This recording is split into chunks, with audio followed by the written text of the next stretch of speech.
You'll look good at saying it.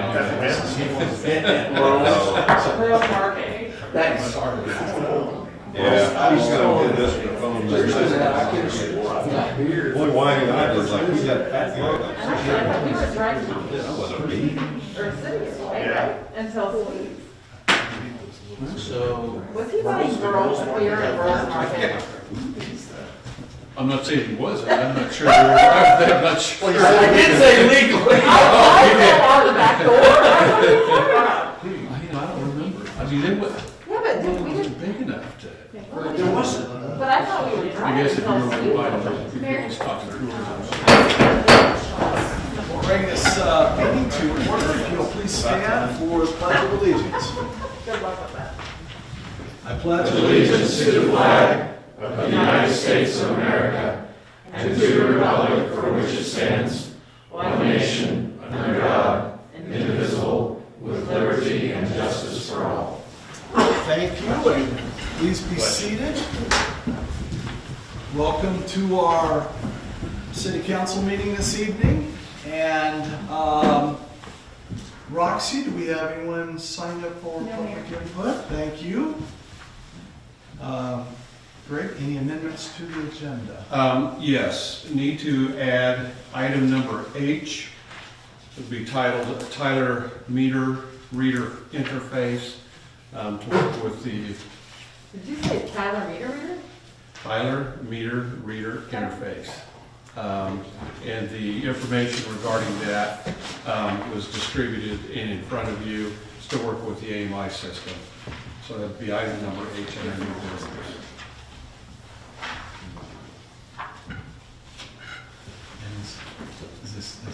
Yes. Okay, item H. Yeah, the way he described that sounds fake for his last meeting. Okay, thank you. And mayor's report, I to acknowledge what all of us know. We've had an interesting 2 weeks. How many of you heard or felt earthquake? We had earthquake, or a couple earthquakes, and we had a power outage, had some very odd weather. And I think it's a tribute to our city employees that the outage wasn't worse. I know some of the surrounding cities had more difficult problems, and ours, our town had less outage, and it was pretty much corrected fairly quick. And so I think that's really great, and I think some of it had to do with the trimming of trees over the last year, which is just phenomenal because it's looking ahead and trying to be proactive. So I appreciate our city employees that are working diligently on that. We also last Friday afternoon had a reception for our city administrator at the Sunstrom building. And that was, I have to tell you that I guess I'm a little embarrassed to say this because I was taken by surprise. I didn't know he had that many friends. Free food does it every time. So it was a very good time, and I think everybody had a great time. So from that, council, we'll move on to the consent agenda for the approval of minutes, payroll, and purchase order. And I will make note for you that there is a more recent copy of the minutes in front of you on paper. And it's just typo type change, so nothing to be concerned about if you like the first version. So with that, do I have a motion to approve the consent agenda? So moved. Is there a second? Second. We have a first and a second. Roxy, would you please do a roll call vote? Tanner. Yes. John. Yes. Blaine. Yes. Kirsten. Yes. Rick. Yes. Corey. Yes. Rebecca. Yes. Thank you. Motion is approved. City Administrator, are there appointments? No appointments. Thank you. Do we have a report from Planning and Zoning? No report for planning and zoning. No report, thank you. Any old business? And no old business. Thank you. And new business, item number 10A, we'll begin with the 2021 budget amendment, amending the ambulance and electric budgets. David Hay, our finance manager. Sure. So we held our required budget meeting, and we had no public input from that. We explained what that budget amendment was to the ambulance and the electric fund. And so I would just like to move to a motion to amend the 2021 ambulance fund budget and the 2021 electric fund budget. Is there a motion? Motion to approve. Is there a second? Second. We have a motion and a second. Is there discussion from the council members? Seeing no discussion, Roxy, would you do a roll call vote, please? Rebecca, Yes. Corey, Yes. Rick, Yes. Kirsten, Yes. Blaine, Yes. John, Yes. Tanner. Yes. May I? Go ahead. Yes. And then if I- Motion approves. Approved. I have a request. We have the budget certification sheet. If each of you council members could sign after the meeting tonight for submission to the county clerk. Thank you. Thank you. Thank you, David. Item B, cereal malt beverage license approval. Roxy? The city has received C&D application renewals from Yesway and from White's. All of the background checks have been reviewed, payments have been received, and the application has been reviewed as well, and everything looks to be in order. So we are looking for an approval for Yesway and White's C&D application for 2022.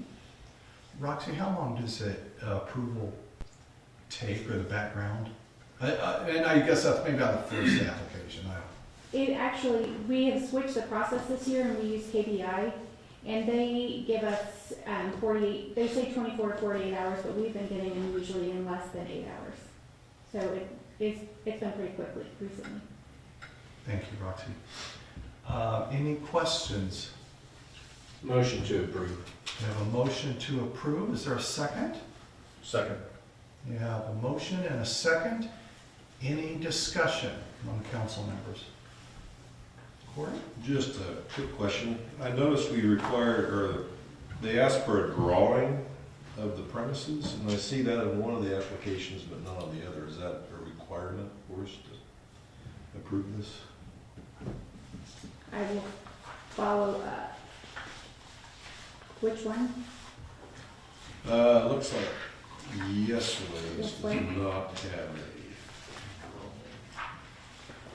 I don't know if it's required or not. I just noticed I one have had the one. answer to that. You say I didn't? I don't know the answer to that. I think it's on the north side of the building.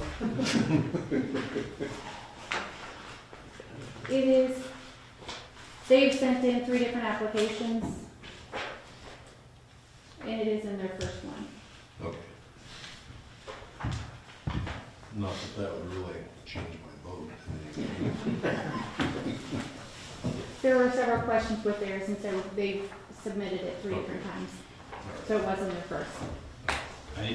I think that would, it looks like from the application, it would indicate that they have not changed anything. Would that Correct. not be correct? Okay, any further discussion? Seeing no further discussion, all in favor signify by saying aye. Aye. Those opposed, no. Ayes appear to have it. Ayes do have it. Thank you, council. Next on the agenda is item C, cost of living allowance. Our city administrator. Annually, you as city council review a cost of living allowance. We use the Midwest region CPI, and we use the November index because year end won't come out until after the first of the year, or December's won't come out until after the first of the year. For November 2021, the Midwest CPI is 7.3%. We budgeted a 3% COLA. The recommendation I am making is for a 5% cost of living allowance for all regular full-time employees. I do need to make a correction in the numbers that I included. The increase of a 3% COLA on the total wages is $57,704.40. The 5%, the total increase over the 2021 budget is $96,174. So the difference between a 3% and a 5% cost of living allowance is $38,469.60. Thank you for clarifying that, because I was really wondering how you were going from 3 to 5 with a $2,000 difference. You know, when you get something caught in your head and you keep going back and you check it, and your logic in trying to figure it out in the first place is fouled. And you can't get out of that mindset. But I'm Yes. pretty sure that. Yes. Greg, can I get that number again for the 3% increase? $57,704.40. Thank you. And so the recommended motion is to approve a 5% COLA effective January 1, 2022 for all regular full-time employees. Are there questions for the city administrator? Is this consistent with how we typically do this then, as far as just taking the CPI at that time when we're doing the budget? Is that how we do that Well, every year? I mean, essentially, we're doing a salary budget in June, so we're estimating what we think the CPI is going to be January 1, 6 months later. I will tell you, when I say we, it was David, Lucas, and myself having discussion on the salary budget. There's not one of us that anticipated I think at the time we were only about 2.25% to 2.5% CPI, and I don't think any of us anticipated a jump of 7.3% in the supply chain issues that are going on that's driving the cost. When you look at the cost drivers in the consumer price index, it is, from a transportation standpoint, it's gasoline. Obviously, used vehicles are really driving it because the new car market, there's not a lot of cars on the market. Fuel oil, it says under the energy category, I mean, that covers natural gas, electricity, but if you break that down, it's natural gas. Natural gas right now is 50% higher than it was a year ago at this time. Food, particularly meat and poultry products, are driving it also. So it's when you break down the CPI and look at it, it is those cost of living things that are impacting this particular CPI. You know, sometimes it could be durable goods. Well, you can put off the purchase of durable goods if you want to. It's kind of hard not to eat. It's kind of hard not to get to work. Kind of hard to live in the cold. So those are the things that are really driving this consumer price index. But I guess we're assuming that it's going to calm down a little bit by January 1st, hence the 5%. Well, okay. Part of that, and I guess I didn't fully understand your question. We recommended 5% because we only budgeted 3%. You know, I hate to do quick mental math since I already blew it when I was sitting at a calculator. Yeah, maybe I'll calculate. You know, another, well, I mean, you're looking at another $38,000, another probably $76,000 to $80,000 unbudgeted increase. to go to 7.3%. So the reason the recommendation is at 5 is one, to increase it more than what we had budgeted to help in the retention and attraction of employees, because there's a strong, well, the market right now is a high demand for employees, not a large labor pool. So at least increase it more than the 3% that was budgeted. But yet kind of being responsible fiscally so that we're just, not being totally out of bounds on the compensation budget either, is the thought process behind it, 5%. But then closing, just in reality, hopefully the inflation rate will be closer to 5 anyway, but hopefully, but we don't know that. Yeah. That's probably a realistic number, hopefully. Hopefully. Further questions of the city administrator?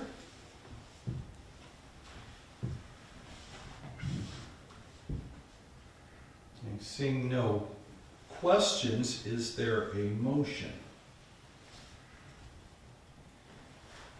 I'll make a motion to approve the 5% increase. Second. We have a motion and a second for the recommendation to approve a 5% cost of living adjustment effective January 1st, 2022 for our regular full-time employees. Is there discussion on the motion?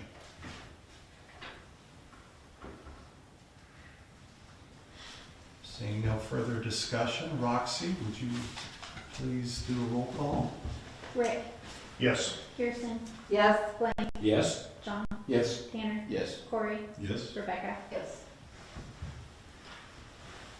Thank you, motion passes. And the next item is item D, City Hall air conditioning units. And our city administrator, I think, is handling that as well. Yes, we have 2 rooftop HVAC units on City Hall. One's a 4-ton, one's a 6-ton. Both of them are leaking coolant. They're approximately 12 years old, and they were installed during the renovation of 2010. We solicited quotes from 5 different vendors, 3 responded. And we requested that the rooftop units have new evaporator coils, dryers, and then refrigerants.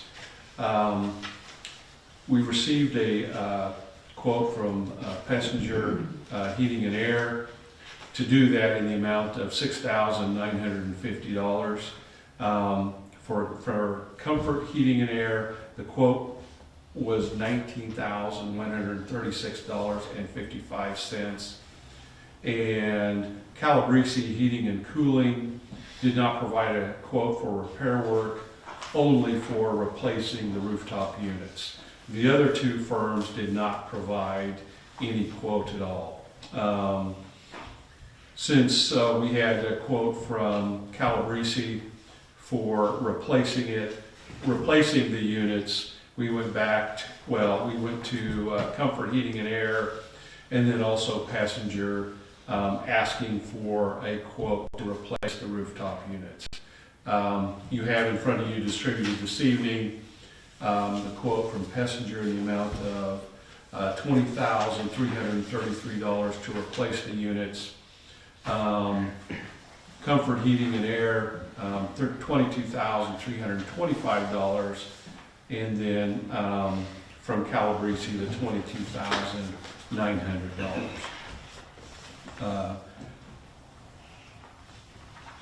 The units are Lennox units, which are a brand that Passenger offers and has been servicing. They're actually the original installer.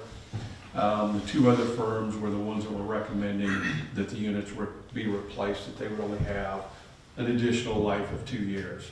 And we recently experienced with the public safety building, which those units were close to 30 years old. The recommendation or the motion is to approve the quote of passenger heating and air conditioning in the amount of $6,950 to replace the evaporator coils, dryers, and add new refrigerant for the 2 rooftop HVAC units on City Hall. And then any questions anybody has, I'd be happy to answer. Are there questions for the city administrator?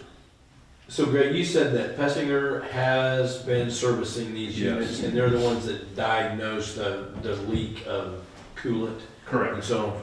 Did they give any suggestions in terms of whether they would recommend replacing the whole unit or whether it makes? Their recommendation is not to replace it. And the technician that actually services it, he goes, you're gonna get, in all reality, you're gonna get more than another 2 years out of there. I mean, if, it would make, in my opinion, it would make more sense to roll it into a CIP process for replacement at this time and not spend an additional $16,000 to $17,000 to replace it. Did you say get it up, sorry. 2 years or 10, another 2 or 10, is that what you said? The other 2 vendors said 2 years. Besner said longer than that. They wouldn't give a time frame. Additionally, when we're talking about replacing the units, we could be 3, 4, 5 months out before they get replaced. With Bessinger's, the evaporator coils and dryers, they do have in stock for these units, and they could have them installed within 30 days. Further questions from the council?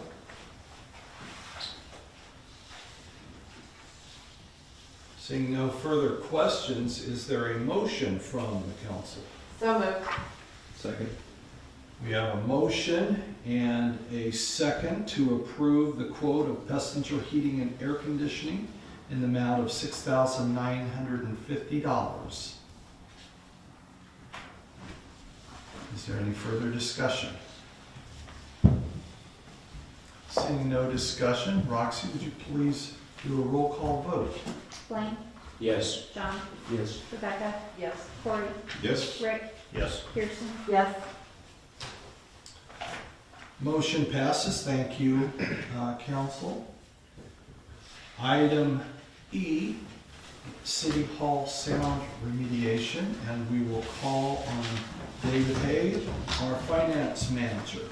All right, so with the setup of City Hall, sound travels easily from the front area to the back area and then even all the way upstairs. And so what I did is I contacted 5 different companies that do office design consulting, I guess is what you would call it. And the recommendation based off our budget was to put some acoustical tiles, I guess is what we'll call them. Everyone calls them a little bit different. But basically they would just be a 2-inch panel, 2 inches thick, and then they're 24 inches by 48 inches. There would be 12 of them installed in the downstairs, and with the hope all of them said this was not the fix, but this could be the start to a fix. Most of them, especially the ones that declined to give a bid at all, only wanted to do the larger bid. Those bids were in the $15,000 to $20,000 range is what they gave me as far as a ballpark. Nothing written, that was just a ballpark of what they gave. So again, we had 2 bids come in, one from Hop Sounds and then one from Design Central. The Design Central bid was for $5,589.72, and then Hop Sound was $2,718.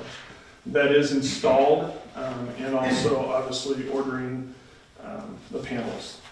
So I'm looking for a motion to accept the bid from Hop Sound for a total of $2,718. Are there questions from the council to our finance manager? Dave, do you know if they will test sound levels before and after with like a decibel meter to distinguish whether there's any difference or? That was not requested, but I guess we could request that. I don't know if that would include any additional cost or not, but I wouldn't think so. Okay. Further questions, Court? I guess that would be my question is, do you feel like this is gonna resolve the problem? So- Or will we have to turn around and do the larger investment Sure. after this?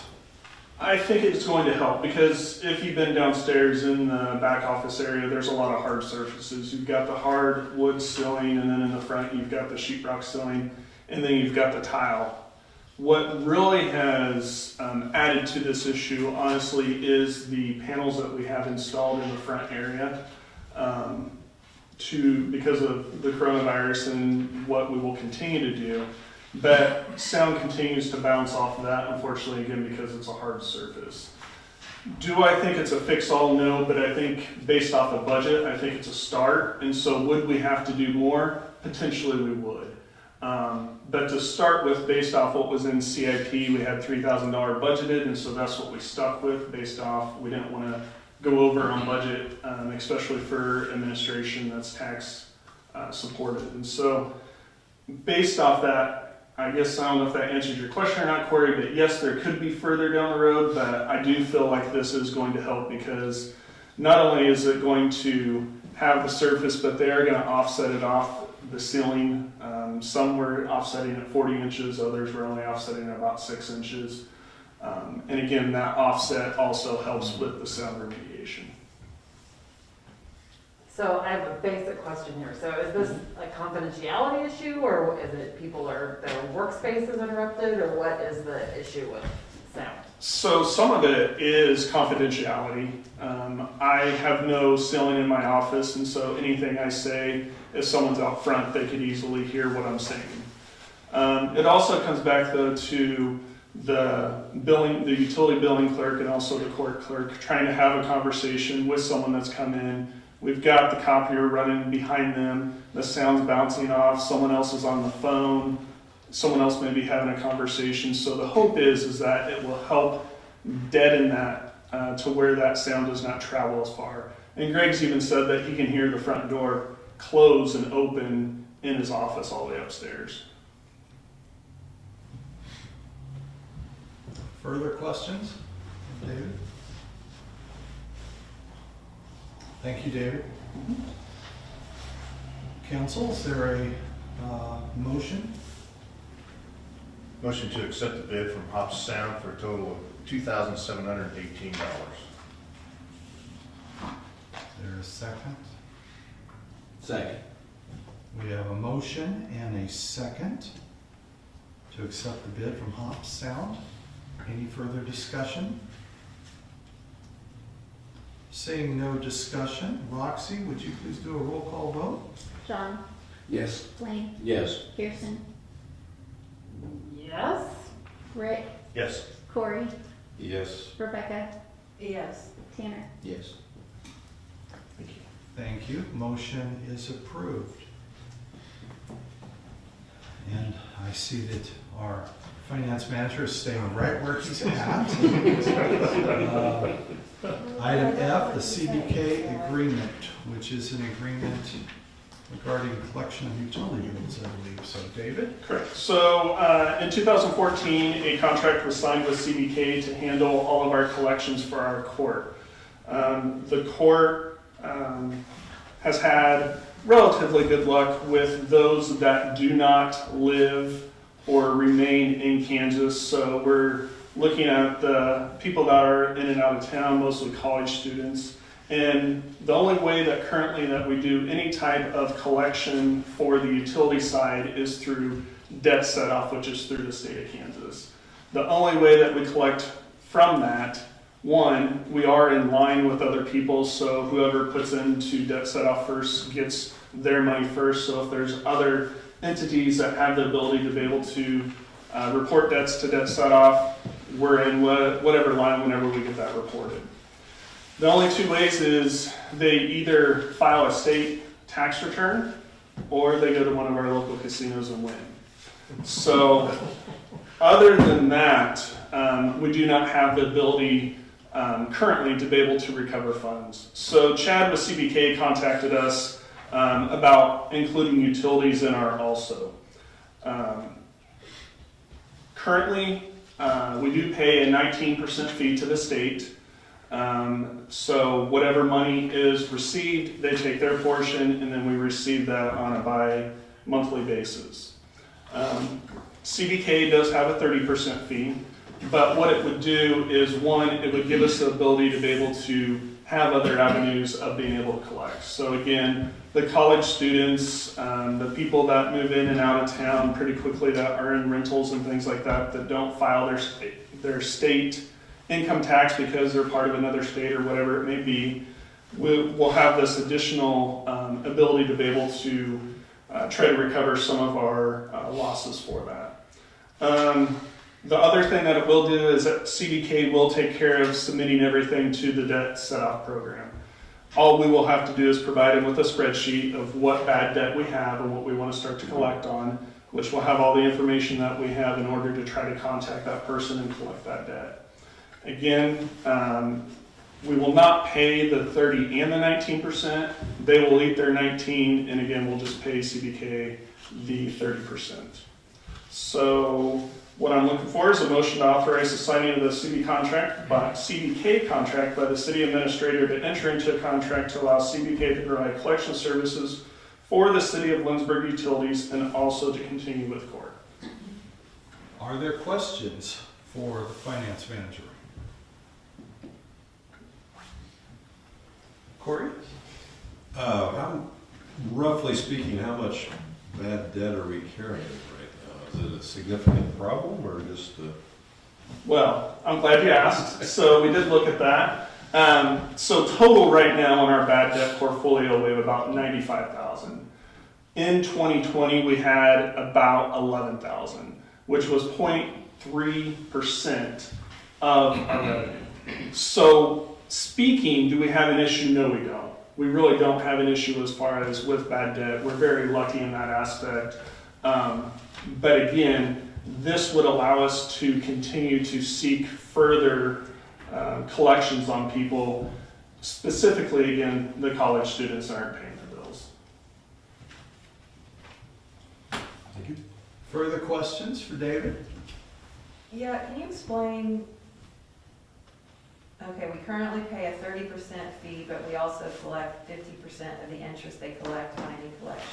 Correct. So CBK charges an interest to the person that has a collections in their portfolio. Any interest that they receive from that payoff, we would receive 50%, CBK would keep 50%. Okay, so we get the exact debt that what they were owed, whatever they pay. So let's say if they owed $100, Yes, thank you. so basically we would receive $70, CBK would receive the other 30. And then any interest that they charge, and I don't know how they calculate their interest, but interest would be split 50-50. So if $10 was received in interest, they would get $5 of that dollars, and we would get the other $5. Yeah, you're right, it just edited the fee right out there. Okay, thank you. Yep. Further questions for David? Thank you, David. Is there a motion from the council? Make a motion to approve, authorize the signing of a CBK contract by the city administrator to enter into a contract to allow CBK to provide collection services for the city of Lindsborg utilities and also continue for the court. We have a motion. Is there a second? Second. We have a motion and a second. Discussion among the council? Seeing no discussion, all in favor of the motion, signify by saying aye. Aye. Those opposed, no. Ayes appear to have it. Ayes do have it. And David? David's gonna be wanting a 10% pay increase. That's right. That's right. You want that before we started. Sorry. Sales tax transfer, David? Okay, so you guys should have received the 2021 local sales tax transfer. As outlined in the attached document, the local sales tax is collected and then allocated to specific capital items, which is the 0.5% of the sales tax that we do receive locally. December tax numbers are not yet available, so we will give an update January 17th meeting. The January 3rd meeting is just too quick. We won't have our results by then, but we will give an update on the January 17th meeting. Unallocated local sales tax is budgeted to be transferred at year end to either the Equipment Reserve Fund or the Capital Improvement Fund. And so what we are recommending is a motion to approve to transfer $50,000 of the local 0.5% sales tax to the Equipment Reserve Fund. The rest of it does not have to be moved because it's all in the general fund already, which is where that 0.5% gets deposited into anyways. So just looking for that motion to do the transfer to the Equipment Reserve Fund. So moved. Second. We have a motion and a second. Is there discussion among the council? Seeing no discussion, Roxy, would you please do a roll call on this motion? Rick, Yes. Kirsten, Yes. Lane, Yes. John, Yes. Tanner, Yes. Corey, Yes. Rebecca. Yes. Thank you, Roxy. Thank you, council. Motion approved. And the item H, which was added to the agenda earlier in the meeting regarding the AMI system for the electric and water department. David? So after the approval of the AMI system, we started working with Nighthawk and our vendor Tyler Technologies, which provides us with Encode, to try to determine what's going to be needed. We felt like at that time when the AMI system was originally approved, based off conversations with Nighthawk, that there should be no further expenditures. After looking at it further and talking with Encode, it is to our benefit to do what they call a new interface. And so what the interface does is it allows the out of network or out of company, so not related to Tyler Technologies, to talk, excuse me, to talk with the Encode system. Currently, we have an Itron system, which is a radio read system, and we had to build an interface when that occurred also. There was a billing interface that was built, and then there's an annual fee that goes along with that. Currently, the annual fee is $1,376.86. That will actually go away once we get fully integrated with the AMI system, and it will change to $550. So that's a savings of $826.86 for the first year. That won't be a continuous savings, but we will still see a savings, but it will dwindle because that $550 has an automatic 5% increase on an annual basis. The other thing that they're going to do is provide us with a report. We have tried to go through and create this report ourselves, but unfortunately, we have just hit so many roadblocks with frustration with getting with Encode on that they have told us that based off this quote, they'll be able to do a custom report for us that would then be able to be provided to the Nighthawk adaptive system so that they can enter in all the current information that's there with customer accounts and stuff like that. So when the swaps occur with the correct accounts. So the total contract price for the first year is $3,840. So we're just looking for a motion to approve the quote from Tyler Technologies in the amount of $3,840 to provide a new interface for adaptive and the report needed for Nighthawk. Are there questions for David? I'm not following what the relationship is between the $550 monthly fee is to the total contract price. So the total contract price, what they do, if you look at the very last page where that has the summary, and it has the one-time fees and the reoccurring fee. So the one-time fees are, again, the software license for the Tyler to build the interface. And then the Tyler Services is the report that they're going to be generating at $1,090. So if you take the $2,200 for the software license and the $1,090, you get the $3,290. The total contract price then adds in that first year. You are required to pay that first year of that maintenance fee at the time of contract signing, so that's how we get to the $3,840, and then the $550 will be a reoccurring fee, again with a 5% increase year after year. And that's common for what we've been using with Tyler Technologies, is there's always usually a maintenance fee attached with things, and we continue to see an increase of 5% year after year. Does that answer that question, Rebecca?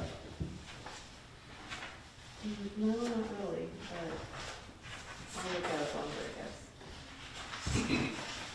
For, yeah, John? I also had a similar state of confusion here because it looked like that in Itron was 1376, et cetera, Correct, annually. correct. The 550 is monthly. No, the 550 is an annual fee. Okay. I'm seeing here the new fee for the adaptive interface will be 550 per month. I apologize. Here we go, if that's Oh, the that case, was then the- we're up Okay, there, because yep. that was like. That is the problem right there. $6,000 ballpark there. So you can strike month and put annual. Oh, that feels much better. Yes. Thank you, John, for clearing that up. Rebecca, hopefully that clears you up. It absolutely does, yeah, Okay. I was not following it at all the other way around, okay. I thought Greg had done the math, so I was like.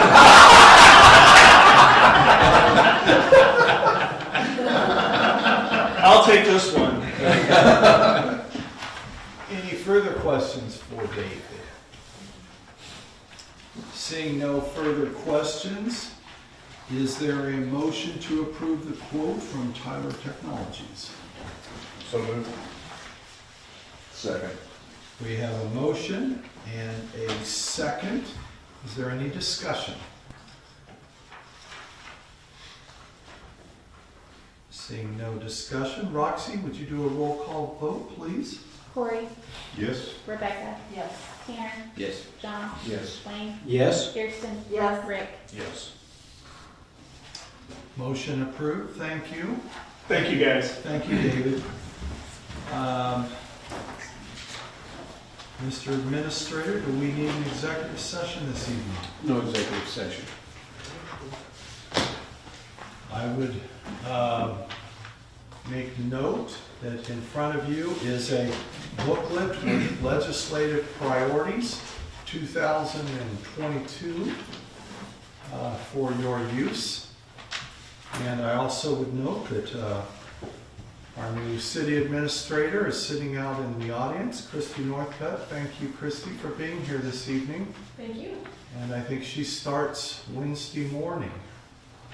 And she's moving in and has had a very full day, I'm sure. So we appreciate you being here, Christy. Look forward to that. And with that, council, we're at a historic point because by my figures, not including special meetings or study sessions, our city administrator has sat through about 550 meetings. He's figuring if that. I'm leaving 1,050. We already have evidence of his math skills, so It probably feels like that. And sure, a lot of you can remember, as I do, that when Gary Meager left the city, there was concern about who would they hire, and I remember as the rumors kind of started filtering through that Greg was being considered and hired, and I thought that makes perfect sense. He did, and he developed into this job and has done a terrific job. You may have noticed about 10 days, 11 days ago, the Lindsborg News Record, John Marshall, who has written a lot. He's followed government and written about government over the many years, and he studies that, and he wrote a very nice column and listing a lot of the things that have happened in the last 23 years. But I will tell you the thing that I thought was the most impressive is he called it the Dumars era. And I thought, I don't think you can get a much better tribute than that. So Greg, we, on behalf of the city and employees and elected officials over the years, we thank you. And yes, there's not much else to say than that. We thank you, and sometimes it doesn't seem enough, but let's.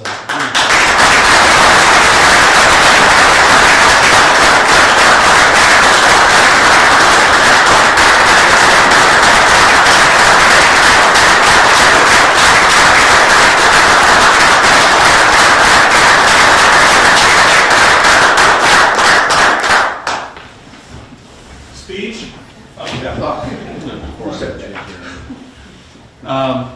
And it has been a great opportunity. I want to say thank you to this council and mayor, prior councils and mayor for the opportunity to serve the community. It has been a wonderful experience. It has been a positive, great experience, and I wouldn't trade it for anything. I think that this is a great community to work for and with. And have enjoyed my time in this position. I'm excited for Christy to be here and turn the reins over to her.